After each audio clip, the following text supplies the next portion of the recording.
Hello and welcome to the showcase video for the final assets in the dungeon project. Here we will showcase finalized 3D models and their textures.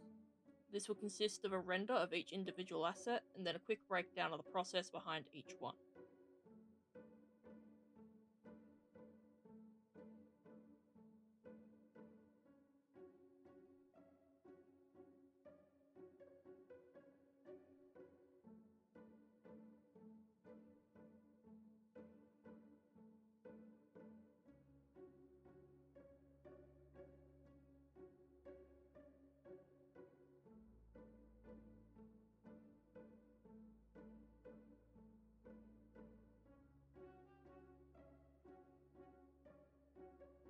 These models, though different, serve the same purpose of providing interest and seamlessness to a level or scene.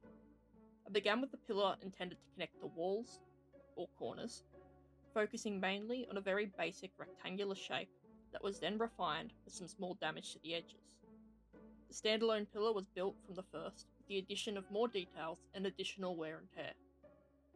I referenced games such as Daggerfall, Legend of Grimrock, and Dread Delusion for the basic shape and style.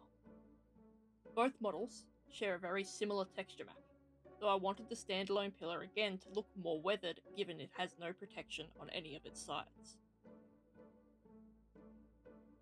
This leads directly into the wall model. As you will see with the rest of the assets, I wanted most of the details to be found in the textures, and not the model itself. This is mainly to cut down on poly count, but also to fit in with the requested old school or retro aesthetic. There in the wall and floor are in terms of shape and dimension nearly the same, though the floor is simply a flat plane and the wall consists of a single rectangle.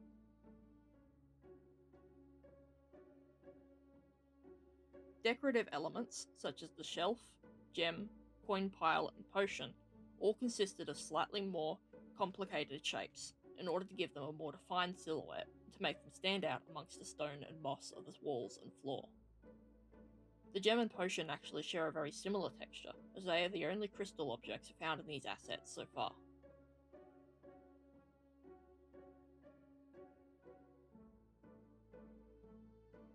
By far, the most complex texturing and modelling was the player character. Ensuring that it was still simple yet detailed was quite a headache, but ultimately enjoyable. As is the case with the rest of the assets, most of the detail stems from the texture itself, such as the metal armour being made of images of concrete, to achieve a grungy but still visually interesting look.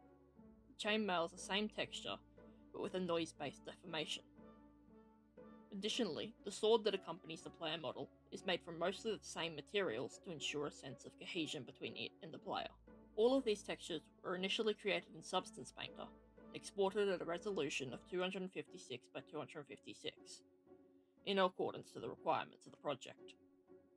The model, which is in FBX format, and base color texture were then imported into a very useful program known as Puck's Pixelizer, where dithering and the final color tweaking effects were applied. I hope that this video provided some insight into the creation of these assets and was easy enough to follow. Thank you for your time. Bye.